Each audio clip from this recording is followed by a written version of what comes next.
I was thinking about Jacob and Leah and Rachel Mm-hmm. and the tent and everything. And I literally was thinking that it was probably written on his tent door. It's complicated. Right? So, That's the only thing that I was thinking. I'm like, wow. I like he just made his life like I'm. And like I'm always flabbergasted when I read about Jacob because I'm just like, dude, when were you gonna stand up and just be a man and say something? Because you accepted a lot of complication that was not necessary, right? So Yeah. let me see, who was I looking at? What do you have his name as, Jacob?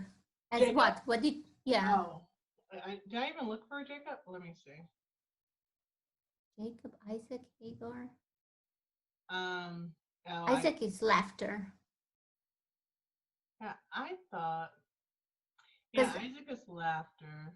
Oh, I didn't do Jacob and I think Jacob, because we talked last time, but eventually it sounds like there's one interpretation that was of course I saying did that. Jacob. Okay, I'm sorry. I'm like, of course I did Jacob. I could not do Jacob. Oh no, I didn't. Look, can you see the Wow, screen? but look at these names, unbelievable. Because Jacob, I think there was coming, if I recall correctly, something that like grabs by the heel or Oh something like that. yes. Heel grabber or something, which Something was like that. Indian for deceiver or something. Supplanting, seizing by the heel, supplanting.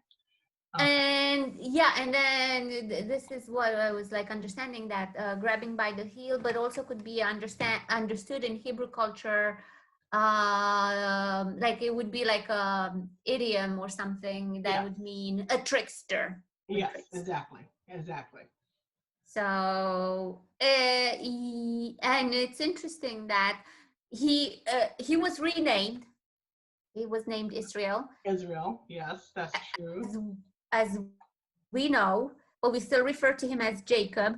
And just wanted to make a note on this, is that he would, like, every time when he would do right, he would be called Israel, and then when he would like deviate or do something that was not according to God's will and all that, it would be back to Jacob. Which I thought that was very interesting, to be honest. Yeah. So yeah, throughout his story, he's referred to as both, and it's really interesting how that goes back and forth. Yeah. Mm-hmm. Look, see, so I'm glad you call that to attention because I do want to say I think this whole PowerPoint is just a work in progress. So I like part of me was like, oh, I want to have all the information, all the, and then I'm like, whatever, I'll fill out as I go. Like I'm not going to stress over this because I want to enjoy the study, right? So I don't want it to be a burden. But yeah, so I think that's interesting. But the name that stood out most to me, and I think I shared this in our last conversation offline, was Levi. And Levi. And I highlighted what stood out to me. My husband will be joined to me. And it says, okay, so Levi was Leah's third son. And she, in the meaning of his name is, basically what she's saying is, I want my husband to be joined to me. I want him to finally be mine, right? And giving him a third son should accomplish that, right? So, she's not different from us in a lot of ways. I mean, we may not look at it as giving sons, but what do we try and do to obtain some man's love, right? Maybe if I do my hair this way, or maybe if I, go to his football games, or maybe if I show myself to be worthy, right? He will finally be mine, right? I mean, we do the same thing, it's just a different, you know what I'm saying? And I'm sure there's married women who actually do this thing literally, well, maybe if I give him a child, he'll stay. Maybe if we have 5 kids, he can't leave. I mean, yes. it's the same, like there's literally nothing new under the sun. And when we get that into our blood, we can see ourselves throughout the whole story of the Bible, completely, everywhere, right? And another name was Zebulun, right? Because this is also Leah's. This is Leah's sixth son. And she says, God has endowed me with a good dowry, right? He's made her worthy, basically. Now my husband will honor me because I have borne him six sons. That breaks my heart. It really breaks my heart because it says from the beginning of time, women have had to put their worth into something that they either produce or provide for a man, right? Mm-hmm. And we still think like that.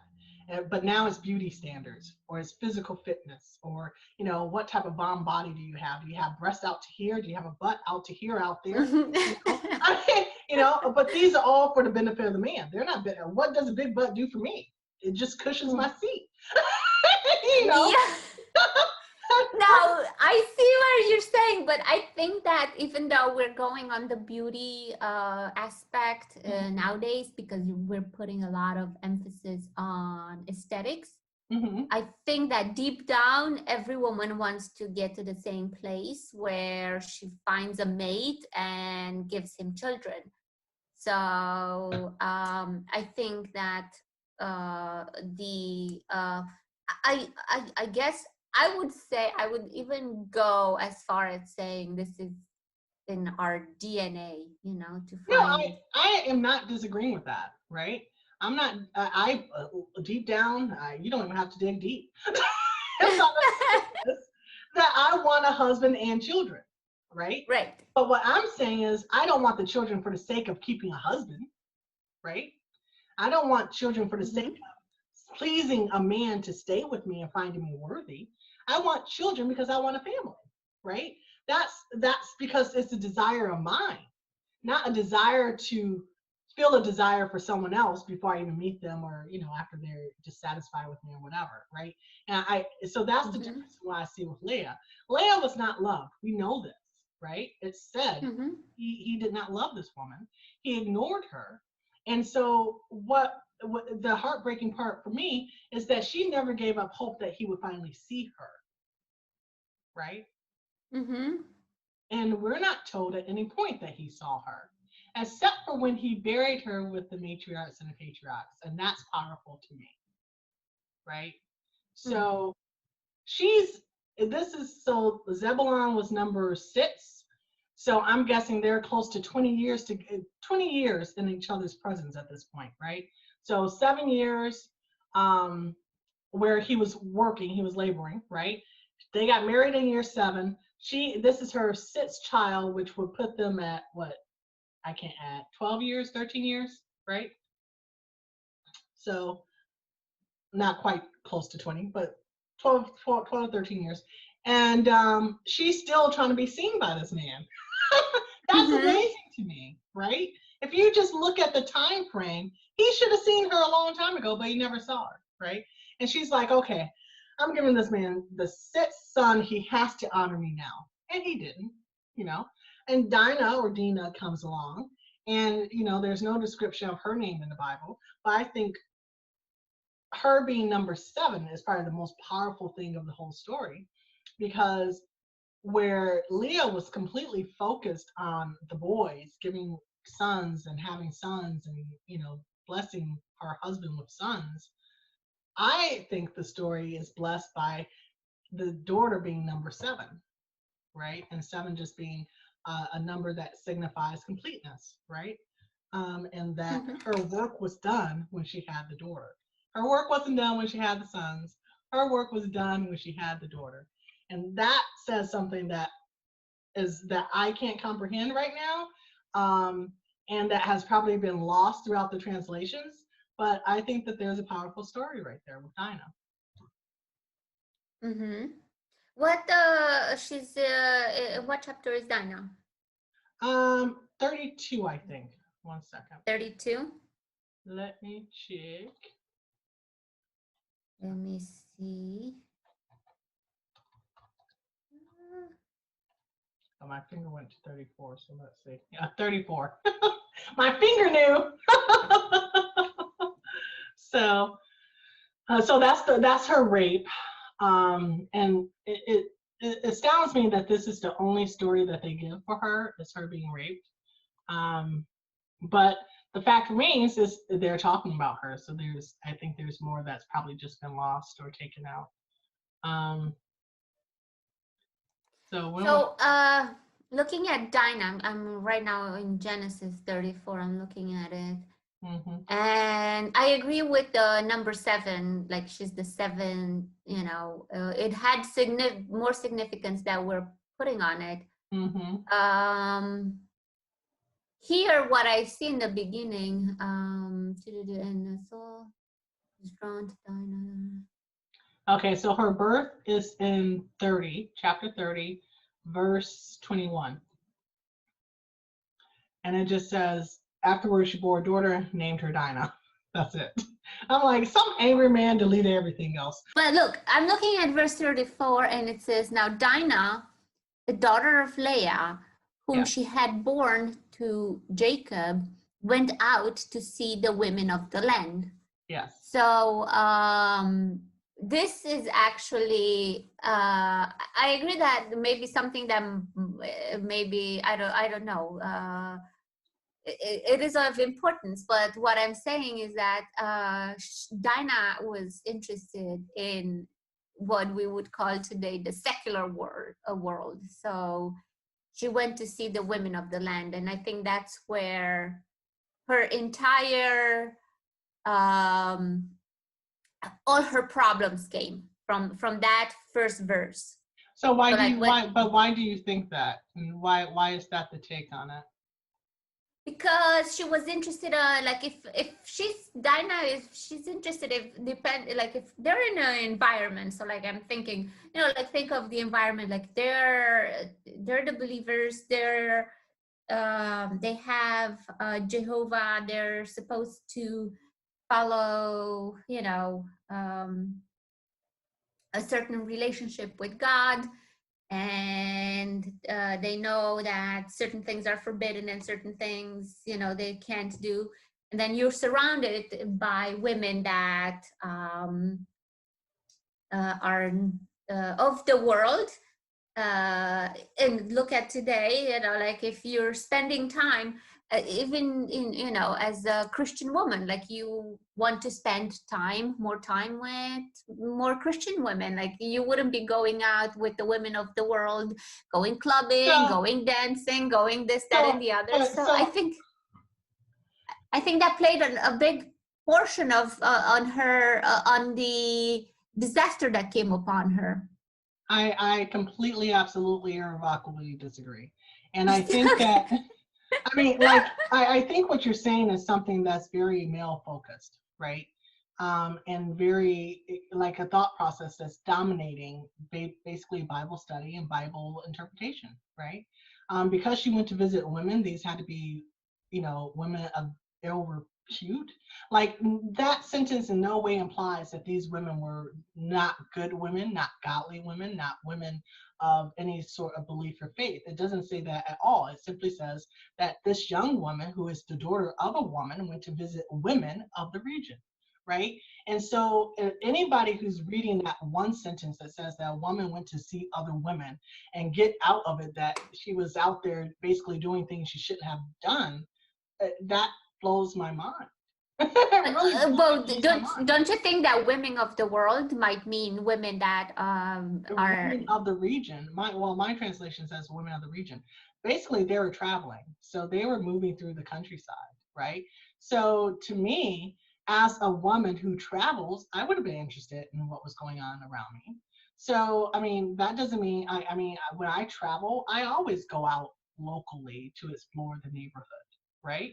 So what does that say that okay, well I'm only looking for bad things, or I'm looking to be sullied, or I'm looking to be raped because I want to explore the region that I'm passing through.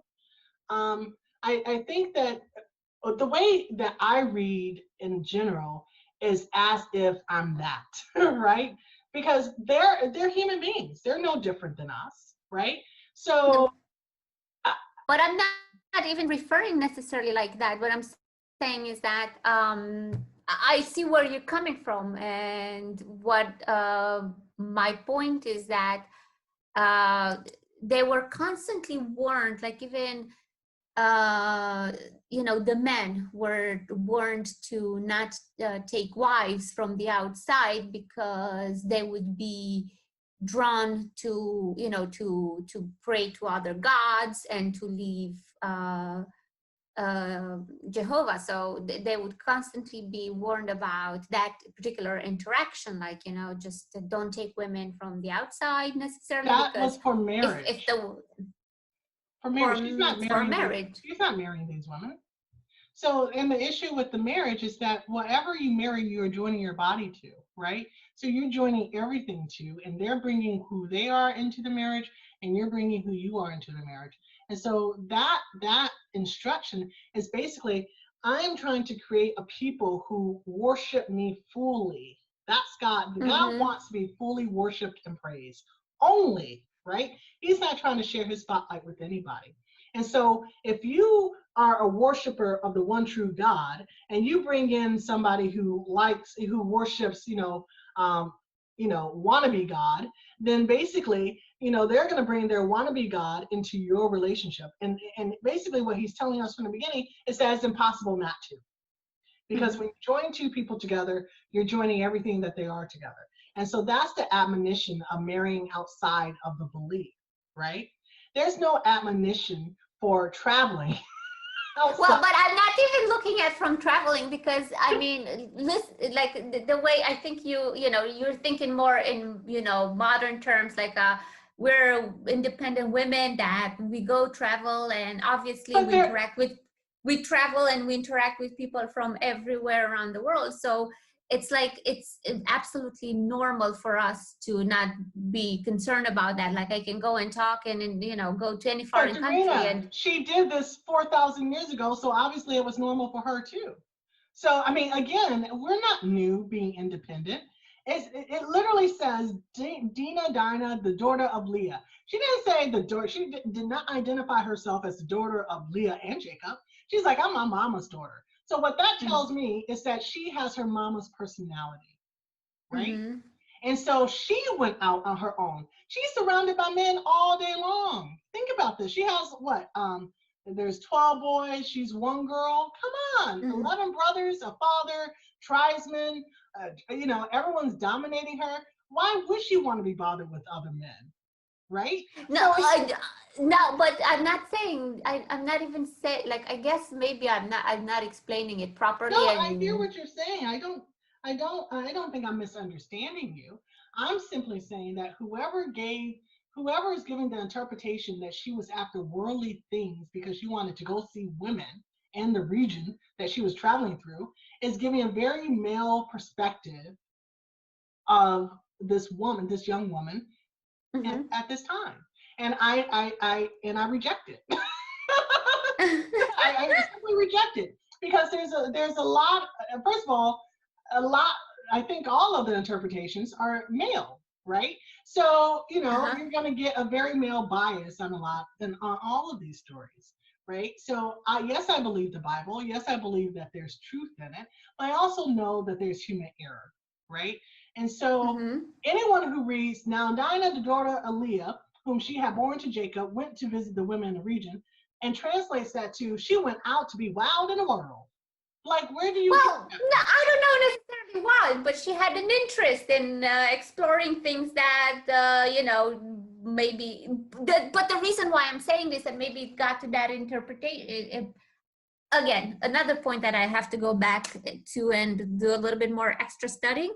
Mm-hmm. But the reason why I say that, because generally speaking in the Bible, the way I look at the Bible, it's like it's mentioned because there's a purpose to that. Of So course. like the entire Bible is not consisting of every single aspect of that, like, because like people that are attacking the Bible, they're saying that, oh, but this is not in the Bible and that is not in the Bible, but all those things are not in the Bible because they're not important to what the message is. Like Mm-hmm. this is not a historical document, it's a God's word document. So from that perspective, I'm thinking that everything that is mentioned is for a reason. And if she's mentioned that she's interacting with girls that are not of God's, Jehovah follower, that could lead to problems. And that's why it was mentioned that like it led to problems, like it led to her going and visiting those girls, and then there's a guy that disrespects her like instantly, like she's not like instantly being disrespected. And that's the perspective that I'm coming from, like her action being interested. And I'm not, this is why I'm saying I'm not looking at it of like, oh, I'm just traveling, being curious, want to hang out with the ladies. But No, like it had more significant. The reason she got raped is because she stepped outside of her father's tent, which, I mean, practically, he raped her because he had opportunity. But I don't think that that also means that she should not have been curious, or she should not have been interested in exploring her environment. Well, we have to put the situation also in context. Like it's 4,000 years ago, when women without covering back then, like like she might be curious, but we have to admit that today, us women and single women without covering, we have a lot But more she had covering. independence and flexibility. She had covering. She had a father. Well, she had covering, but meaning like she stepped out without her covering and being curious. I'm sorry, I correct that. But so you're saying that basically, if her father needed to be with her every single day, doing absolutely everything that she did like that, in what world does that make sense? Right? In their world, no. I mean, he was a father of, at that point, what we know, he was a father of 12, but we later learned that he died with over 70 kids, right? So in what world is he able to be with absolutely every single child, or every single female child, all day long as they go about their lives? That's unreasonable for any time period. So to say that she was without covering because she went to visit town folk, is like, that doesn't make it. That doesn't make it. Doesn't. Well, what I'm saying, well, I guess I understand where you're coming from. I was just saying, in the context of the times, basically, a woman was more in danger. A woman walking and going by herself places was more in danger. That's my comparison than it is today. Like we are. Today, I don't necessarily have a covering. So if I don't have a covering, that doesn't stop me from doing anything. But we have to look at the perspective from where they're coming. Like back then, women lived in different times and in different circumstances, and they had different ways about going their way in life. So why I said that, when she stepped out, so she wasn't escorted. I mean, it didn't have to be her father; it could be a brother. She had plenty of brothers, but they were all shepherds, by the way. So they're out in the field. Go on. So she's stepping out. My point is, she's stepping out. She's curious about things of the of the girls from a different. And it's not. I don't see it like a tourist type of exploration. And I'm not saying that she was out to no good, but I'm just saying, that's not my interpretation. My interpretation is that she stepped out unescorted, and then her interest of getting to see how people lived around there that were not believers, and their lifestyle, and see how they go about things, got her into the situation where it led to a more so I'm sorry, I'm just blown away that you're blaming the victim here. I'm not blaming the victim. I'm just saying it's not. I'm just saying, like, it's not blaming the victim. I don't know how we got there. Because you keep on saying, because she did this happened, right? What I'm saying is that her interest of it's not about blaming the victim of her interest. But I mean, like, my point was like her curiosity. Like if she would have stayed with her family and in her confinements, because women were not as safe outside her family and her confinement, and her curiosity got her out there and put her in danger. And then when she got in danger, tragedy happened. And I don't think that's blaming the victim. I think that's absolutely blaming the victim, because at no point are you saying that he's responsible for what he did to her. Of course, and so responsible for what he did. No, there's literally one sentence saying that she went to see the women in the region, and everything else in that paragraph is how he defiled her, how he took her, how he forced her, how he raped her. At no point in that does it say anything about Dinah even meeting this man, just that he came upon her and just decided to do his thing with her. And that's not even part of this discussion. It's, oh, well, that one sentence where she went to visit women in the region, how dare she? She should have stayed home. She should have stayed under her father's covering. She should have had a brother with her. No, like nowhere. Nowhere. And this is where I'm saying that that's a very male perspective, because nowhere in the Bible does God say himself that women are not free to move about this world. Nowhere. At no point in this Bible have I ever seen that women need to fear men unless they have a man next to them, right? Now, it's played out in different scenarios, but God doesn't say that, hey, women, I'm creating you as equals, right? I'm creating you as equals, but in order for you to enjoy your life, you have to absolutely have a man by you, either your father, your brother, or your husband, or your son, by you in order for you to move freely. Nowhere does it say that, but that's the culture. And that's what you're speaking to. You're speaking to the culture. You're speaking to. But this is what I'm saying. It's not about, and it's not like we're going. I think we're going a little bit on a slippery slope, because I don't think it's blaming the victim. I feel like those were the circumstances and the situation and the times, and we are living in. I agree with what you're saying about the Bible and the things that it's saying, like I shouldn't be afraid of a man, and I agree completely 100% with that. But the situations and the circumstances were not as such. So let me where women.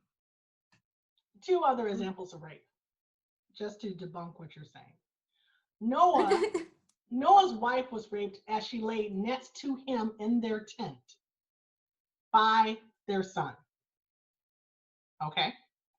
That's Noah's wife, get this, was raped as he was blackout drunk, next to his wife by their son. Okay? That was one rape. Okay? His wife was literally in his tent next to him underneath the same blanket, and she still got raped. So what's the excuse for that? Oh, well, she shouldn't have been laying next to her husband naked? Like, there's no excuse for rape. Another rape was the daughters of Lot, Lot's two daughters, raped him while he was blackout drunk.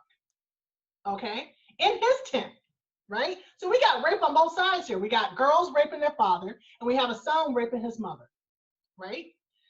And no one's blaming Lot, for his daughters raping him. I've never heard that argument. Well, Lot shouldn't have been laying naked up in there, or it was the, whatever reason, right?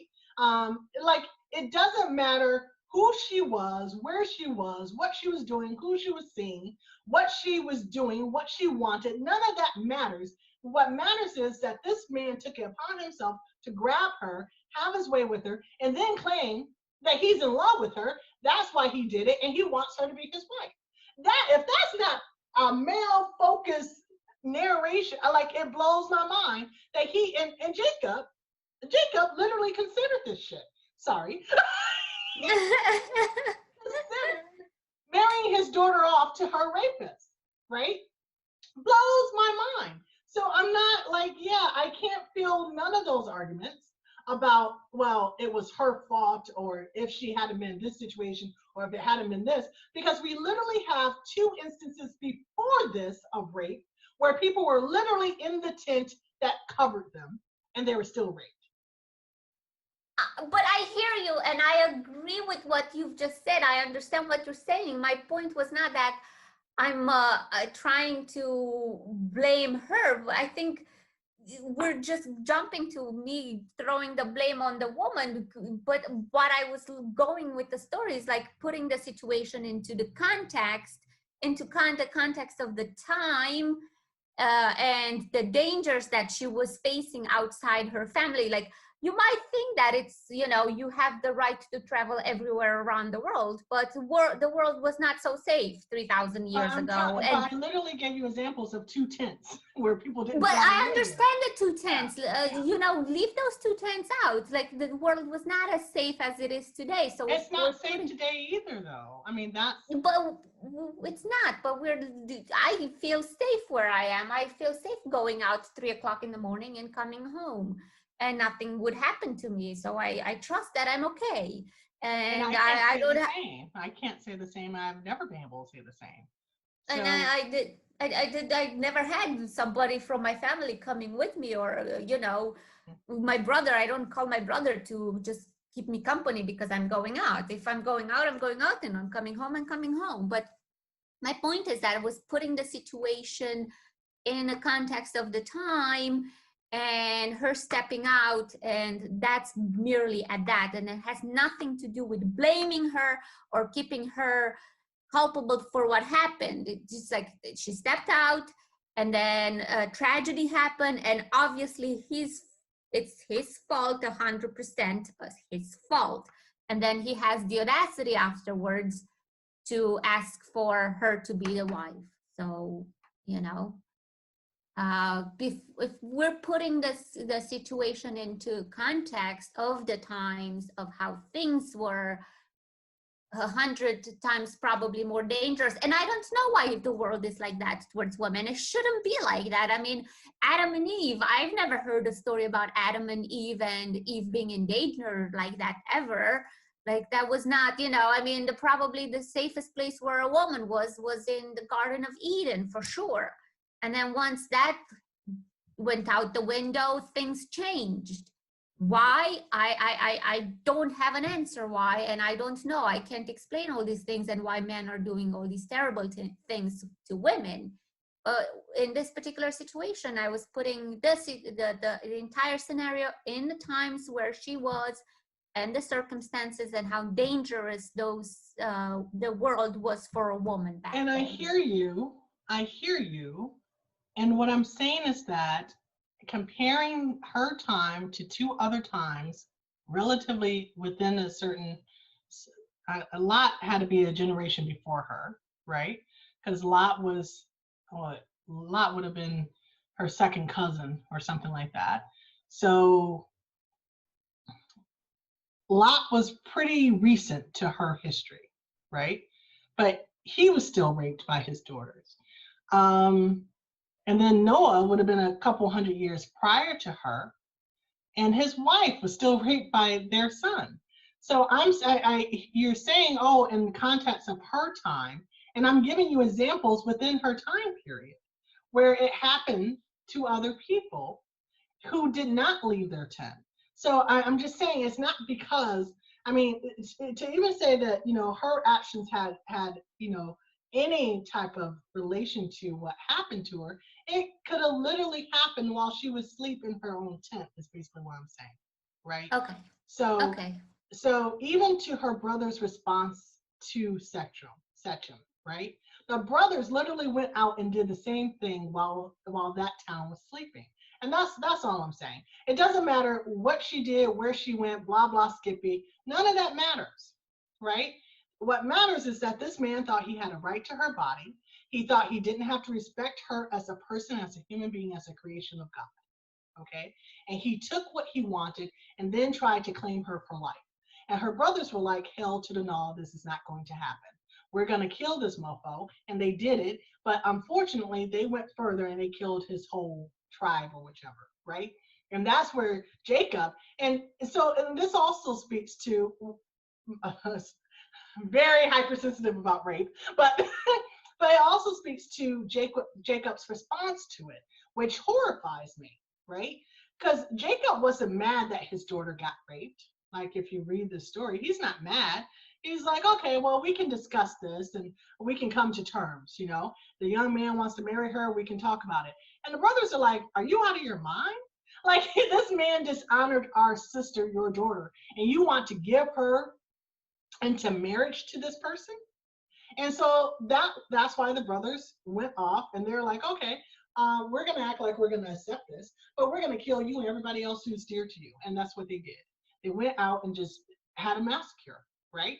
Mhm. Now, But this, I mean, this the authority of like men, and I think we personally, I don't like in the Western world. Let's say that in the Western world, things have gotten better for women, and I think that's true. I mean, it's not perfect, and we still have problems, and we still have issues, but things have gotten better for us in the Western world, and I feel safe.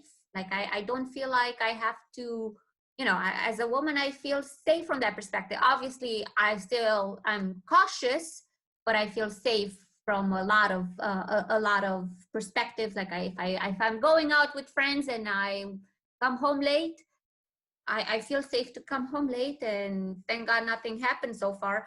But if I was to like say overall, like this authority of men and entitlement to a woman's body, that's something that we see. You know, we see it in the Bible, and we've seen it through you know other resources that we've had documented in our history, and it's you know it's I don't even know you. There's no explanation to that, and you know you can't even understand it. You know, like you're just wondering why. Like why is this happening? And you know, I'm not trying to come with interpretations from a male perspective. I'm just saying, um, I agree with you. This type of male abusive authority of a woman's body is nothing new, but it's definitely it's definitely completely against God and what God had in mind for a woman and a man and how they should treat each other.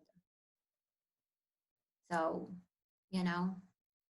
yeah, I don't think that the majority of women in the world can say that they feel safe, right?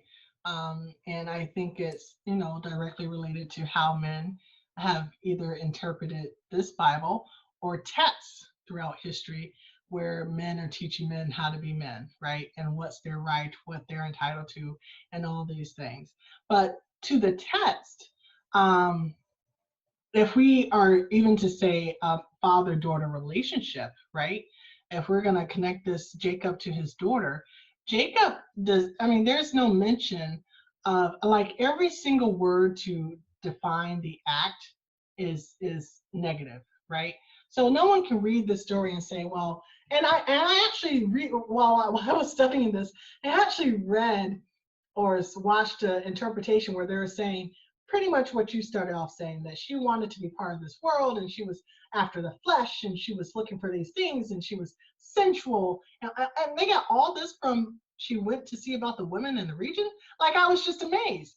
And so they're saying all these things, and and that basically she was attracted to Shechem, and that's why he had intercourse. They used intercourse. That's why he had intercourse with her. And they said, did you notice how she stayed in his house while he went to talk to her father?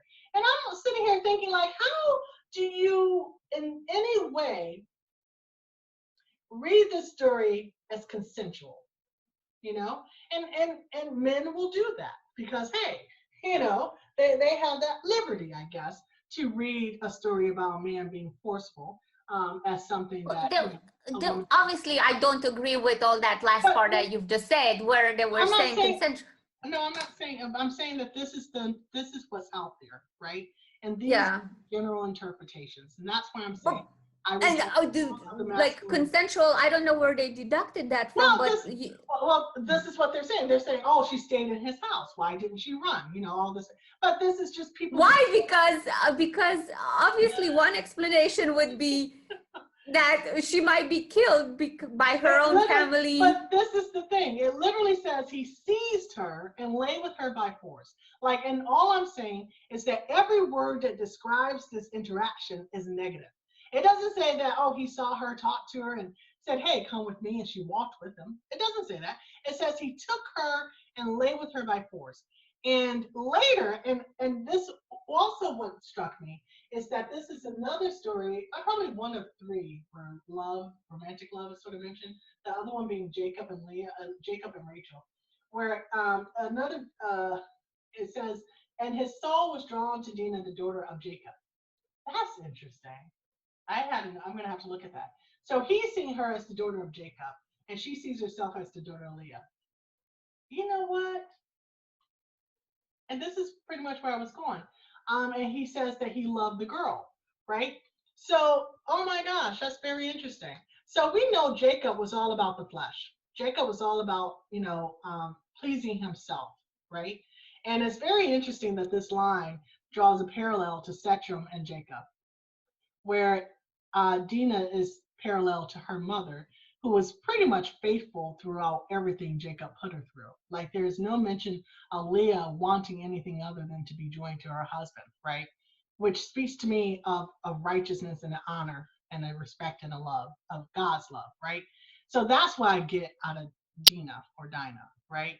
Whereas Shechem is being compared to Jacob, and it actually says he loved the girl. And so when we go to Jacob and Rachel, when they first met, Jacob just looked at Rachel and said, "Oh, I love her. I will work for her." Right? And so what we know about Jacob's story and this story with Shechem and Dinah is that love was not actually love, right? What they considered to be love was just lust, absolute physical, overwhelming lust. And what they called it love, and they expected their love to, or what they considered to be love, to justify their actions. And so we know Jacob went on to marry Leah when he really wanted Rachel. And this guy took this young woman and raped her and thinks it's okay because he thinks he loves her.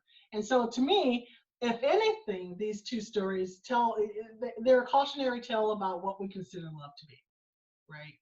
To take it all the way back to God being love, right? Even then, even in that time, people misunderstood what love was, right? Um, and that's what jumps out to me. But also, looking at the relationship between Jacob and Dinah, I'm thinking this is his only daughter, as far as we know at this point in time, his only daughter, and he was not up in arms about her violation. And he says, where does he say? He said basically, we can't cause trouble with these people because then they're going to come and take everything that I have. And to me, that says more about Jacob's faith or lack of faith in daily interactions or daily situations than anything else, right? Because it says God is the God. He's the one who does vengeance. He's the one who metes out justice. He's the one who is our defender and our provider. And Jacob is literally more concerned about his possessions than he's concerned about his daughter, her virtue, and her violation. And that speaks volumes to me, right? And his sons, Simeon and Levi, they went and killed the guys. They went and killed this man and his men. But when Jacob confronted them, and this is Jacob's defense, he says, "My numbers are few, and if they gather themselves against me and attack me, it amazes me, I shall be destroyed." He's not even talking about his family. It's not, hey, we're all going to get killed or we'll all be destroyed. Jacob's like, nah, you done put me in a tough spot because now all my stuff is forfeit if they decide to come for us, right? And he goes, and my household as a secondary thought. But then the brother said, oh, so our sister should be treated as a whore? And to me, that's like the best mic drop of this whole book, of this whole story. The mic drop is saying, the brothers are basically saying to me, this is my interpretation, we could care less about your possessions. Our sister is not a whore. She is not to be treated like one, and she will not be disrespected. And so we did this thing to basically speak to the honor of our sister. Now, they overdid it. God punished, they got punished and all this other stuff. But to me, I think that their heart was pretty much in the spot on Dinah's side. Whereas her father was just looking at his overall possessions, and he's like, listen, I got bigger worries than just this one daughter, right? And I think that a true father, and this is, if we look at God as our father, and we look at Jesus as our shepherd, we see that Jesus, when he had a hundred in his flock, one got lost, and he went back for that one, right? Jacob wasn't even willing to go back for his own daughter, and that speaks volumes to me about his true relationship with God and his true relationship with his children. Mm-hmm. Mm. I hear you. I hear what you're saying. Uh, I have.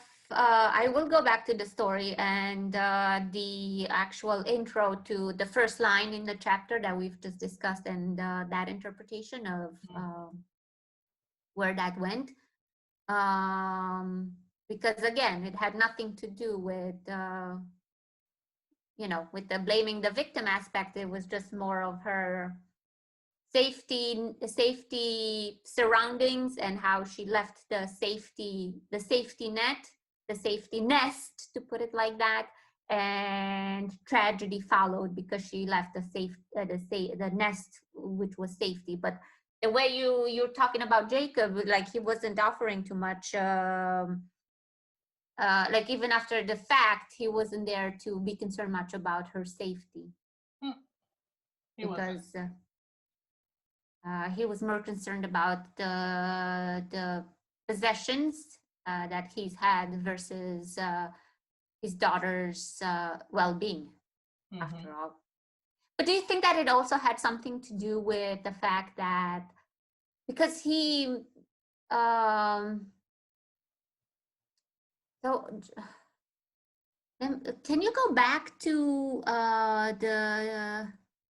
so Joseph had given me Joseph was the son of Rachel. Rachel. And Benjamin also of Yes. Rachel. Oh, you want to see the names? Yeah, so like is it like, do you think that Jacob also was continuing down the path of his favoritism situation where I do. I do. Because like he loved Rachel but didn't like Leah, and then I remember that when Joseph disappeared, supposedly dead, he was torn up, completely destroyed. Absolutely. Nail on the head right there. Absolutely. So one, she's his daughter. He could care less. Two, she's Leah's daughter. Could really care less, right? But let Joseph get in trouble. The first child of the love of his life, per se. Oh, yeah. He was destroyed. Completely. Because I don't feel like he had the same reaction, like even towards the other boys that came from, either the servants or Leah. Like I feel he did not. He had a lot more, I guess, affection. So this preferential type of love. So this is going back to, if we're going down this rabbit hole. Yeah, go down the rabbit hole. I know, with relationships. I mean, like if this preferential type of treatment that he actually grew up with, because that's what he was taught. That's what he was taught in his house by his parents. His mother favored him, so that's how he grew up. I guess he couldn't separate himself from that. And I think he could have if he wanted to, right? But I mean, it was obviously deeply ingrained in him, which is interesting. But I think that's a solid point, that the favoritism just weaved its way throughout the whole family, and he ended up doing more harm to his family. Completely did more harm to his family with his favoritism than anything else, right? Because it was because of his favoritism of Joseph that the brothers sold him into slavery, right? Oh yeah, the jealousy, Jealousy, absolutely. And because of that, the Hebrews were basically in servitude or slavery, however you want to look at it, for 400 years. And because of that, it's the whole story of the world, right? Because of his favorites, right? Or because of Abraham's favorites, or because of Isaac's favorites, right? So it's a sin that sort of weaved its way throughout all the generations, and this is where we are today. Mm-hmm.